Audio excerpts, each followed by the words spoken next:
it's the answer to the future of the financial system as a start, just as a small start, is the fact that in a debt-laden society, everybody owes everybody money.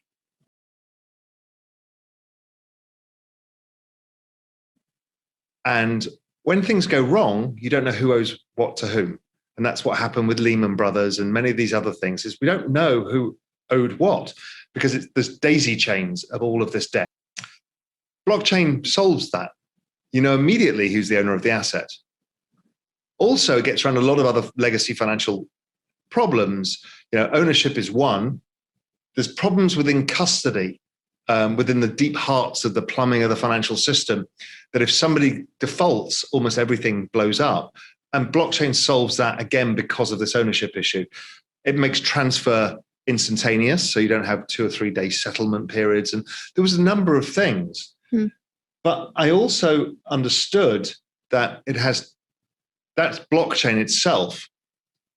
But Bitcoin has these 2 attributes. One is this store of value. So it's like gold because it's a scarce asset, like artwork and other things, real estate. But it has this other thing, which is this call option on the future. What could it be? What could it be used for? What could this technology be used for? And that's really the network effect that is Bitcoin. And it's the same for the whole crypto space. So if it really was going to be a store of value and the central banks were printing an unprecedented amount of money, then like equity prices, real estate prices, gold prices, it should go up in value. But it should go up a lot more because it has this call option on a potential future financial system too.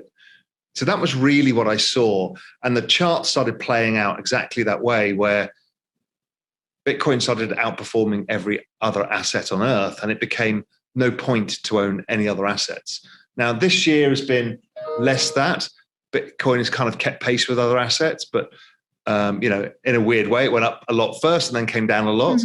But over time, it's generally outperformed everything.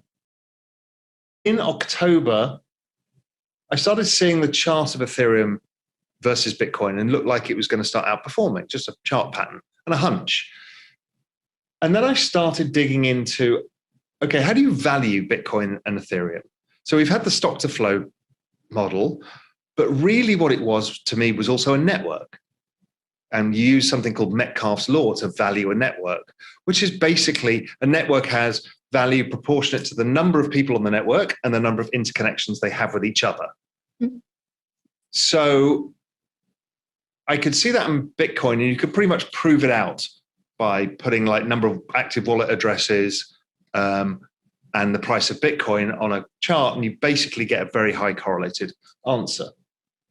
And I could see people attacking anybody who talked about Ethereum or other tokens online. So I'm like, I need to find out how you price Ethereum, because I have a feeling it's exactly the same as Bitcoin. And what was interesting is I used the same mechanism and it's priced exactly the same way. But what was more surprising is the adoption of Ethereum was much faster than that of Bitcoin at the same stage. So I'm like, wow. And then you start realizing the number of things being built on it, the applications, the number of developers involved, and the speed of the increase of the number of users. So there's a lot of interconnections plus a lot of users. That was going to become very valuable. So then add a chart onto that again. Chart of Ethereum looked like it was going to break out, and that gave me everything I needed. So DeFi, I've invested in some of the protocols, but I have not used DeFi. I'm not really a yield guy. I don't really care about yield. Macro guys tend to be price appreciation people. So I tend to look for those opportunities more than I look for yield. And I don't think we yet understand the full risks in DeFi, which protocols are going to work, which ones are better, which ones aren't.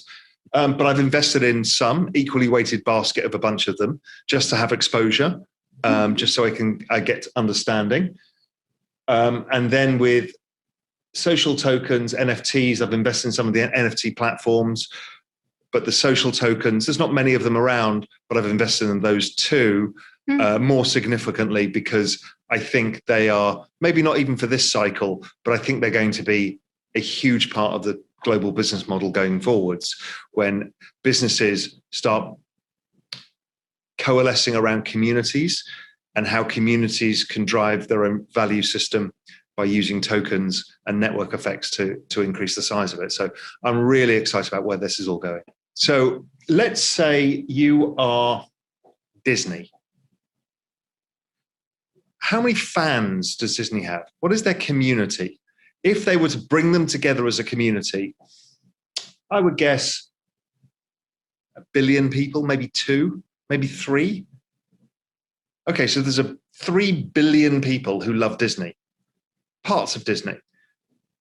And they will consume Disney in a number of different ways. So why not, how does Disney access their fans right now? They have to rent them back off Facebook, YouTube, Google, Apple Music, Apple TV, Spotify. They have to rent them back and pay away economics. By that, do you mean that they advertise through these platforms to get them to go to their parks and watch their movies? And exactly, because they don't have a direct relationship with their fans. Mm-hmm. The only point that they ever do is when they walk into the Disney store or walk into the theme park. But what tokens do is give them direct access to those fans, because you now have a relationship where that token is the currency of the Disney world. So I can buy things, and if I happen to be a currency owner, I can get things at a discount. I can get certain access. I might get to see the film a week early.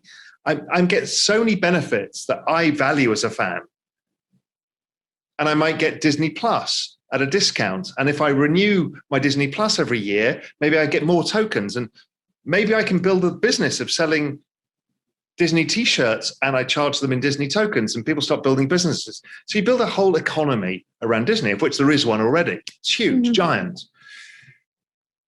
But what's the difference here is, as a token holder, I now share in the economic benefits of that community.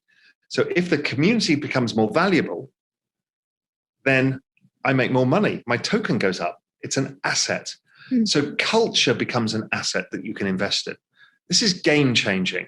Think of a world of TikTok, of influencers, of songs that come out now on social media. They're not driven by Spotify, they come out on TikTok. Now, what happens if you could invest in the IP rights of that song, of your favorite artist, and then make your own TikTok videos to try and drive its virality? You're helping the artist create network effects. Same with a new Disney film. So you're creating this new GDP, this new value system out of nowhere, where you are fully aligned with that brand, influencer, musician, sports star, whoever it is. That's really big.